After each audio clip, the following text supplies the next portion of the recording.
ഓസ്ട്രേലിയയിൽ നിന്ന് വരുന്നു. ഞാൻ കൃപാസനത്തെക്കുറിച്ച് ആദ്യം കേൾക്കുന്നത് ഏർലി 2011 ആ സമയത്താണ്. അമ്മ ഇവിടെ തപസ്സിന് വരുന്ന സമയം തൊട്ട് ഞാൻ കൃപാസനത്തെക്കുറിച്ച് കേട്ടിട്ടുള്ളതാണ്. 2020 ഞാൻ ലൈറ്റ് എ ക്യാൻഡിൽ പ്രെയർ ചെയ്തു. അതുവഴി എനിക്ക് കിട്ടിയ അനുഗ്രഹങ്ങളൊക്കെ ഞാൻ ഗൂഗിൾ മീറ്റ് വഴി അന്ന് ഞാൻ സാക്ഷ്യപ്പെടുത്തിയതാണ്. 2022 മാർച്ചിൽ ഞാൻ ഓൺലൈൻ കവനൻ്റ് എടുത്തു. അത് കഴിഞ്ഞ ഉടനെ 2022 ഏപ്രിലിൽ ഞാൻ എൻ്റെ കല്യാണത്തിനായി നാട്ടിൽ വന്നിട്ടുണ്ടായിരുന്നു. കല്യാണത്തിൻ്റെ ഒരു 3 ദിവസം മുമ്പ് കൈ കഴുകുന്നതിൻ്റെ ഇടയിൽ എൻ്റെ എൻഗേജ്മെൻറ്റ് റിങ് വാഷ് ബേസിനിൽ കൂടെ ഒഴുകിപ്പോയി.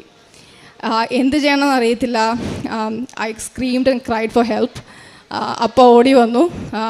വീടായതുകൊണ്ട് പുറത്തെ പൈപ്പിൻ്റെ പുറത്തോട്ടിറങ്ങി അത് ഒഴുകുന്ന ആ പൈപ്പിൻ്റെ കണക്ഷൻ, അത് പൈപ്പ് മുറിച്ചു, എന്നിട്ട് കണക്ഷൻ ബ്ലോക്ക് ചെയ്തു. എന്നിട്ടും നമുക്കറിയത്തില്ല അത് ഓൾറെഡി ഒഴുകി അണ്ടർഗ്രൗണ്ട് ടാങ്കിൽ പോയിട്ടുണ്ടോ ഇല്ലയോ എന്ന് നമുക്കറിയത്തില്ലായിരുന്നു. അങ്ങനെ അപ്പം ഞാൻ തീർത്ഥാടന ഉടമ്പടി എടുത്തിട്ടില്ല. അമ്മ തന്നൊരു കുഞ്ഞ് കാശ് രൂപ എന്നും എൻ്റെ മാലയിൽ കോർത്തിട്ടുണ്ടായിരുന്നു ഇവിടുത്തെ. അതിൽ പിടിച്ച് പ്രാർത്ഥിച്ചു, എല്ലാവരും പ്രാർത്ഥിച്ചു, കരച്ചിലായി. ഒരു കല്യാണ വീട് വല്ലാത്തൊരു സിറ്റുവേഷനിലേക്ക് തന്നെ പോയി. അത് കഴിഞ്ഞിട്ട് അന്ന് ഇതൊരു 4 മണി സമയത്താണ് നടക്കുന്നത്. അതായത് പെസഹയുടെ അന്നാണത് നടക്കുന്നത്. അപ്പോൾ പെസഹ ഇത് കഴിഞ്ഞു. ദുഃഖവെള്ളി രാവിലെ ഞാൻ 5:30 എഴുന്നേറ്റ് പ്രത്യക്ഷീകരണ പ്രാർത്ഥന ചൊല്ലി. അന്ന് രാത്രി ഒന്നും ഉറങ്ങാനൊന്നും പറ്റിയൊന്നുമില്ല. 6 മണിയൊക്കെ അപ്പോൾ പതുക്കെ നേരം വെളുത്തപ്പോഴത്തേക്കും എൻ്റെ ഇങ്ങനെ മാതാവ് പറയുന്ന പോലെ എനിക്ക് തോന്നി ആ പൈപ്പിൻ്റെ ഉള്ളിൽ കൂടെ ഒന്ന് പോയി നോക്കാൻ. അപ്പം എൻ്റെ അപ്പയുടെ ചേട്ടൻ്റെ ഒരു ലോങ് വിഷൻ ടോർച്ച് അവിടെ ഇരിപ്പുണ്ടായിരുന്നു. ഞാൻ അത് എടുത്തുകൊണ്ട് പോയി. അവിടെ മൊത്തം വെള്ളമാണ്. കാരണം നമ്മളിങ്ങനെ വെള്ളം ഒഴുക്കി കളയെ കാണാം. അതിൻ്റെ അകത്തുനിന്ന് എന്തെങ്കിലും പറഞ്ഞെങ്കിൽ വന്നോട്ടെ എന്ന് വിചാരിച്ചു. ആ വെള്ളത്തിൽ കിടന്ന് ഞാൻ ആ ടോർച്ചിട്ട് നോക്കിയപ്പോഴത്തേക്കും എൻ്റെ മോതിരത്തിൻ്റെ കല്ല് അതിൻ്റെ ഉള്ളിൽ കിടന്ന് ഷൈൻ ചെയ്യുന്നു. അതൊരു മഹാ അത്ഭുതമാണ്. കാരണം എനിക്ക് എന്ത് ചെയ്യണമെന്ന് അറിയാതൊരു സിറ്റുവേഷൻ. അങ്ങനെ നമ്മൾ ഒട്ടും പ്രതീക്ഷിക്കുന്നത്. കാരണം ആ ഒരു പെസഹയുടെ അന്ന് 4 മണി തൊട്ട് രാത്രി മൊത്തം നമ്മൾ നോക്കുകയാണ്. നമുക്ക് അറിയത്തില്ല, ഒഴുകിപ്പോയോ ഒന്നും അറിയത്തില്ല. പിറ്റേ ദിവസം രാവിലെ 6 മണിയായപ്പോൾ അതിങ്ങനെ ഷൈൻ ചെയ്തു. ഒരു വലിയ പ്രതീക്ഷയാണ് എൻ്റെ മുൻപിൽ വന്നത്. അങ്ങനെ പിന്നെ പ്രാർത്ഥിച്ച് കുറേ എഫേർട്ട് എടുത്തു. അങ്ങനെ അമ്മ മാതാവിൻ്റെ അനുഗ്രഹം കാണാൻ ആ റിങ് പുറത്തോട്ട് എടുക്കാൻ സാധിച്ചു. എനിക്ക് കല്യാണത്തിന് എൻ്റെ എൻഗേജ്മെൻറ്റ് റിങ് ഇട്ടുകൊണ്ട് പോകാൻ ഉള്ള അനുഗ്രഹം എനിക്ക് കിട്ടി. അതാണ് എൻ്റെ ആദ്യത്തെ സാക്ഷ്യം. അത് കഴിഞ്ഞ് ആ ഒരു 2 ആഴ്ചത്തെ ഗ്യാപ്പ് ഇതിലാണ് ഞങ്ങൾ വന്ന് കല്യാണം കഴിക്കാൻ വേണ്ടി വന്നത്. അത് ഇനി തിരിച്ചു പോകേണ്ടി വന്നു. 6 മന്ത്സ് കഴിഞ്ഞ് ഞാനിവിടെ വന്ന് ഞാൻ തീർത്ഥാടന ഉടമ്പടി എടുത്തു. ജനുവരി 9, 2023. കുറേ കുറേ സംഭവങ്ങളൊക്കെ നടന്നിട്ടുണ്ടായിരുന്നു. അപ്പോൾ കുറേ ഇൻറ്റൻഷൻസൊക്കെ ഞാൻ വെച്ചിട്ടുണ്ടായിരുന്നു. എൻ്റെ ഒരു ഇൻറ്റൻഷൻ അവിടെ ഓസ്ട്രേലിയയിൽ PR കിട്ടിയായിരുന്നു. എല്ലാവരെയും പോലെയും അറിയാം, PR ഒരു ഭയങ്കര ടീഡിയസ് പ്രോസസ്സാണ്. കുറേ പ്രോസസ്സുകളുണ്ട്, കുറേ മണി ഇൻവോൾവ് ആണ്. അങ്ങനെ എൻ്റെ ഹസ്ബൻഡായിരുന്നു എൻ്റെ പ്രൈമറി ആപ്ലിക്കൻ്റ്. അപ്പോൾ ഹസ്ബൻഡായിരുന്നു PT എഴുതണം, അങ്ങനെ കുറേ ടെസ്റ്റുകളുണ്ട്, NAT എഴുതണം. നമ്മളൊരു രാജ്യത്തിലേക്ക് മൈഗ്രേറ്റ് ചെയ്യുമ്പം ഇംഗ്ലീഷ് മാത്രം അറിഞ്ഞാൽ പോരാ, നമ്മുടെ സ്വന്തം ഭാഷയും നന്നായിട്ട് അറിയണം എന്നുള്ള ടെസ്റ്റ് വരെ നമ്മളവിടെ ചെയ്യണം. ഹസ്ബൻഡ് പുറത്ത് വർക്ക് ചെയ്തുകൊണ്ടൊക്കെ മലയാളം കുറച്ച് എഴുതാനൊക്കെ വായിക്കാനൊക്കെ കുറച്ച് പുറകോട്ടായിരുന്നു.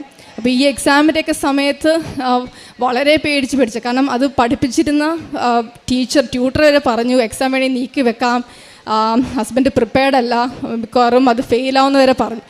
എന്നിട്ടും വി വെൻറ്റ് ഹെഡ്. ഞാൻ ആ എനിക്ക് കിട്ടിയ കാശ് രൂപ ഞാൻ ടെസ്റ്റിൻ്റെ ടേബിളിൽ ഞാൻ വെക്കാൻ പറഞ്ഞു ഹസ്ബൻഡിൻ്റെ അടുത്ത്.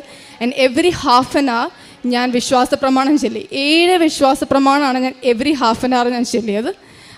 PT-ക്ക് 90 out of 90 സ്കോറും NAT ഗുഡ് സ്കോറോടെ പാസ്സാവുകയും ചെയ്തു. അങ്ങനെ ഒരു വലിയ കടമ്പ ഞങ്ങളുടെ കഴിഞ്ഞ് ഞങ്ങളുടെ ഇൻവിറ്റേഷൻ വിത്തിൻ ഫ്യൂ വീക്സ് ഞങ്ങൾക്ക് ഇൻവിറ്റേഷൻ കിട്ടി. ആൻഡ് 12 months ടൈമിൽ ഞങ്ങളുടെ PR ഗ്രാൻറ്റായി. അതാണ് എൻ്റെ രണ്ടാമത്തെ സാക്ഷ്യം. PR ഗ്രാൻറ്റായി കഴിഞ്ഞപ്പോഴത്തേക്കും പിന്നെ നമ്മുടെ സ്വപ്നങ്ങൾ കൂടുകയാണ്. ഒരു വീട് അവിടെ അതൊരു വലിയൊരു സ്വപ്നമായിരുന്നു. ഞാനവിടെ സ്റ്റുഡൻ്റായിട്ടാണ് പോയത്. സ്റ്റുഡൻ്റായിട്ട് പോകുമ്പോഴത്തേക്കും സ്റ്റുഡൻറ്റ് ലോണൊക്കെ ഉണ്ട്. അപ്പം ഉള്ള ഏർണിങ്സ് എല്ലാം സ്റ്റുഡൻറ്റ് ലോൺ അടച്ചു തീർക്കാൻ വേണ്ടി ഉപയോഗിച്ചു. അങ്ങനെ കയ്യിൽ സേവിങ്സ് ഒന്നും ഉണ്ടായിരുന്നില്ല. അപ്പം അങ്ങനെ നിൽക്കുമ്പോഴത്തേക്കും അവിടെ ഒരു വീട് അണ്ടർ കൺസ്ട്രക്ഷനാണ്. ആ വീടൊന്ന് പോയി കാണാൻ വേണ്ടി പോയപ്പം ഉപ്പും കൊണ്ടാണ് ഞാൻ പോയത്. ഉപ്പ് പോയി കൺസ്ട്രക്ഷൻ നടക്കുന്നതിൻ്റെ ഇടയിൽ നമ്മുടെ അവിടെ പ്ലാസ്റ്റർ ബോർഡ് വെച്ചാണ് അവർ വീടുണ്ടാക്കുന്നത്. അതിൻ്റെ ഇടയിലോട്ടൊക്കെ ഞാൻ വിതറിയിട്ടിട്ട് ഞാനിങ്ങ് പോകുന്നു. അത് കഴിഞ്ഞിട്ട് ഞങ്ങൾ തുടർച്ചയായിട്ട് പ്രാർത്ഥിച്ചു ആ വീട് തന്നെ കിട്ടാൻ വേണ്ടി. അങ്ങനെ മാതാവിൻ്റെ മധ്യസ്ഥം വഴി ഞങ്ങൾക്ക് ആ വീട് ലഭിച്ചു. കറക്റ്റ് സമയത്ത് ഞങ്ങൾക്ക് ഡെപ്പോസിറ്റ് കൊടുക്കാനുള്ള തുക ഞങ്ങൾക്ക് ഞങ്ങളുടെ വീട്ടുകാരിൽ നിന്നും പല രീതിയിലും ഞങ്ങൾക്ക് സഹായം കിട്ടി. ഞങ്ങൾക്ക് ഡെപ്പോസിറ്റ് കൊടുത്തു. ഞങ്ങൾ കഴിഞ്ഞ ജൂലൈയിൽ വീട്ടിലേക്ക് മാറി. ഇത് കഴിഞ്ഞ് ഈ വീട്ടിലേക്ക് മാറി ഒരാഴ്ച കഴിഞ്ഞപ്പോഴത്തേക്കും എൻ്റെ ജോലി പോയി. ഓസ്ട്രേലിയയുടെ ഫൈനാൻഷ്യൽ ഇയർ സ്റ്റാർട്ട് ചെയ്യുന്ന സമയത്ത് കോസ്റ്റ് കട്ടിങ്ങിൻ്റെ ഭാഗമായിട്ട് പല MNCs അവിടുന്ന് ലേ ഓഫ് ചെയ്യാൻ തുടങ്ങിയ ആൾക്കാരെ. അപ്പം നമ്മൾ ഒരു വലിയൊരു ഭാരം കേട്ടി വെച്ച് കഴിഞ്ഞാൽ ഉടനെ ജോലി പോകുമ്പോഴത്തേക്കുള്ള അവസ്ഥ ഒന്ന് ആലോചിച്ച് നോക്കി. അങ്ങനെ അതും ഭയങ്കര ഷോക്കായിരുന്നു. അത് ഒട്ടും പ്രതീക്ഷിക്കാതെ വന്നൊരിത്. അങ്ങനെ അതിന് ഭയങ്കരമായിട്ട് വിഷമിച്ചു, പ്രാർത്ഥിച്ചു, പ്രാർത്ഥന വിട്ടില്ല. അതുപോലെ നല്ല സ്ട്രോങ് ആയിട്ട് നന്നായിട്ട് പ്രാർത്ഥിച്ചു. അമ്മ ഇവിടെ വന്നു, അമ്മ ഇവിടെ വന്നു പ്രാർത്ഥിച്ചു. എല്ലാവരും ഇതിനു വേണ്ടി നന്നായിട്ട് പ്രാർത്ഥിച്ചു. ഞാൻ മുറുകെ പിടിച്ചു. എനിക്കിവിടെ നിന്ന് കിട്ടിയ രൂപ ഞാൻ എൻ്റെ എപ്പോഴും എൻ്റെ കൂടെ തന്നെ ഉണ്ടായിരുന്നു. എൻ്റെ മാലയിൽ ഞാൻ എപ്പോഴും കോർത്തിടുമായിരുന്നു. ഞാൻ ഒരിക്കലും അത് മാറ്റാറില്ല. അങ്ങനെ പ്രാർത്ഥിച്ച് അവരൊരു കൺക്ലൂഷന് വന്നു. എൻ്റെ പൊസിഷനാണ് ഇമ്പാക്റ്റ് ആയത്.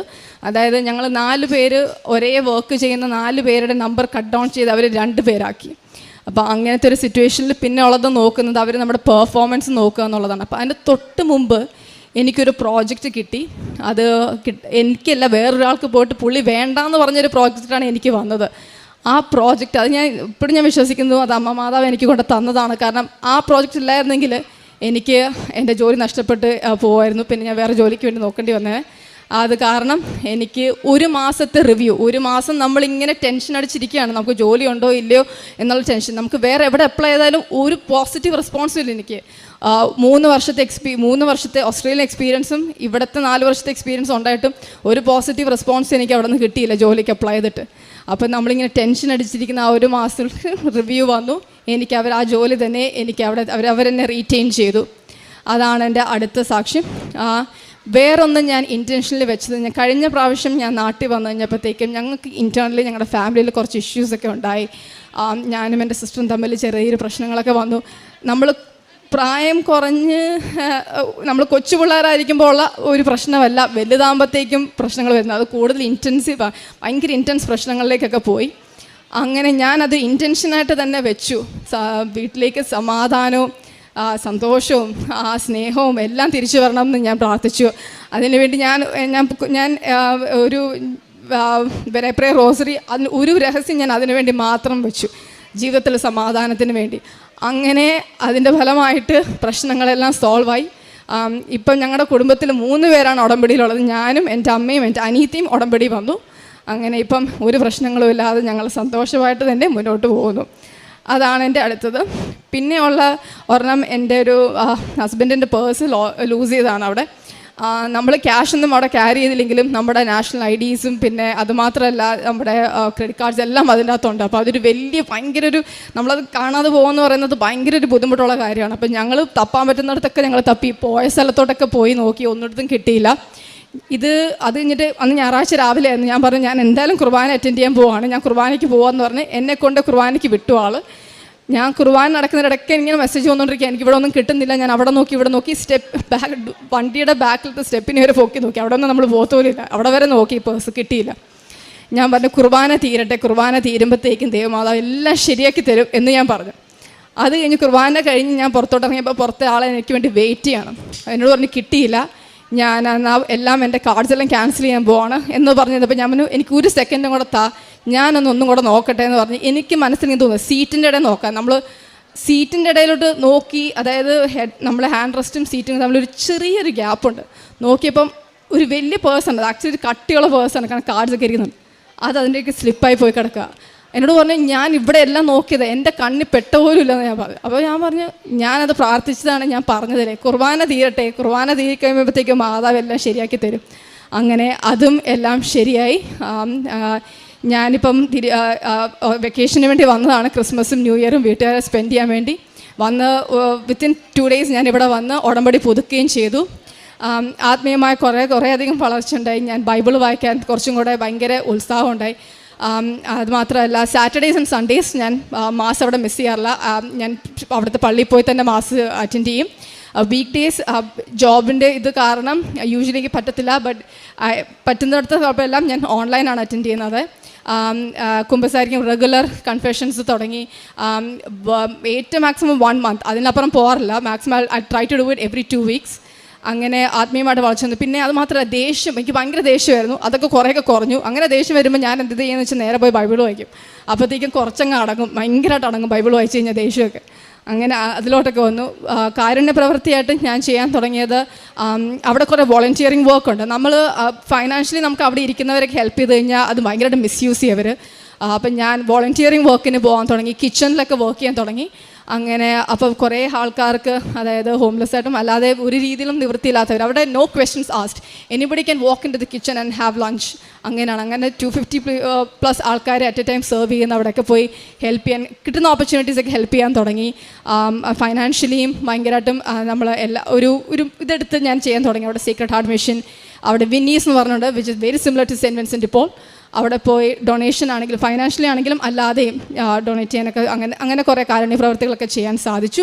നാട്ടിൽ വരുമ്പോൾ കുറച്ചും കൂടെ എനിക്കിതുണ്ട്. ഞാൻ ഇവിടെ വന്നു കഴിഞ്ഞാലും ഇവിടെ ഒരു group of kids goes through little bit of abuse and everything, അവരെയൊക്കെ പോയി മീറ്റ് ചെയ്യാനും ഫൈനാൻഷ്യലി ആണെങ്കിലും അല്ലാതെയൊക്കെ അവരെ ഹെൽപ്പ് ചെയ്യാനും അവരുടെ ചെറിയൊരു ചിറ്റാറ്റൊക്കെ ചെയ്യാനൊക്കെ എന്നെക്കൊണ്ട് സാധിച്ചു ഇവിടെ വന്നു കഴിഞ്ഞിട്ട്. ഇതൊക്കെയാണ് എല്ലാം കൊണ്ടും സ്പിരിച്വലി എനിക്കൊരു ഗ്രോത്ത് ഇവിടെ വന്നത്. എല്ലാ അനുഗ്രഹങ്ങൾക്കും പരിശുദ്ധ മാതാവിൻ്റെ മധ്യസ്ഥം വഴി തിരുക്കുമാരൻ നൽകിയ എല്ലാ അനുഗ്രഹങ്ങൾക്കും അമ്മയ്ക്കും തിരുക്കുമാരൻ ഞാൻ കോടാനുകോടി നന്ദി പറയുന്നു.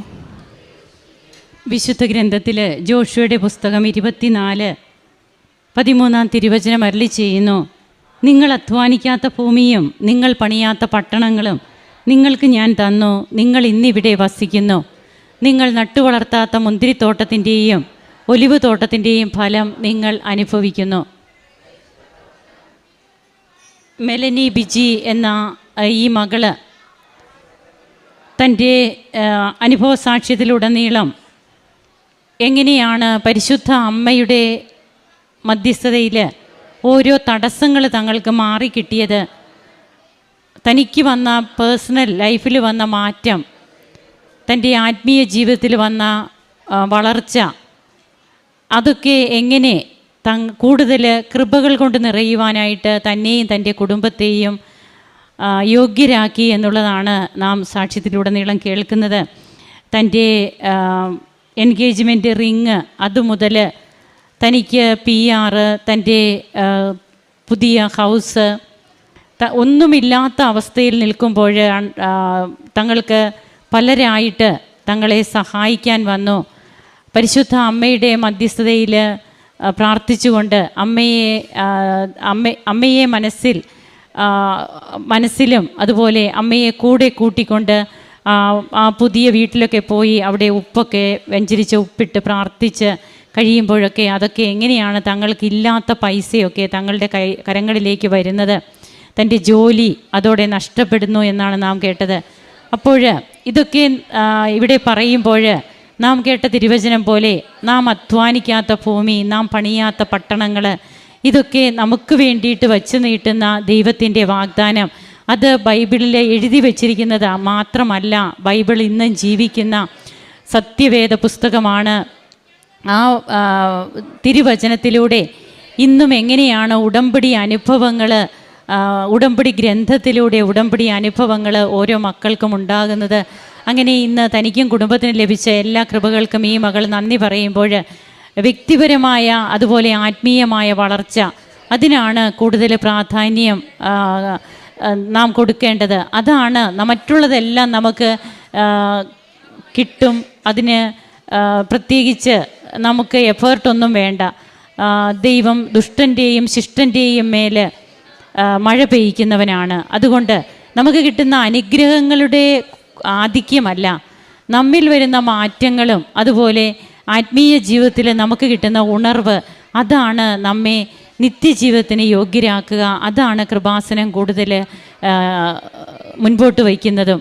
ഇന്ന് തൻ്റെ വ്യക്തിപരമായ ജീവിതത്തിലൊക്കെ മാറ്റം വന്ന് ദൈവത്തെ കൂടുതൽ സ്നേഹിക്കുന്ന ഈ മകള് ഇവിടെ ഉച്ചസ്ഥരം അതെല്ലാം പ്രഘോഷിക്കുമ്പോൾ നമുക്കും കരങ്ങളടിച്ച് ദൈവത്തെ ആരാധിക്കാം. ഈശോയ്ക്കും അമ്മയ്ക്കും നന്ദി പറയാം.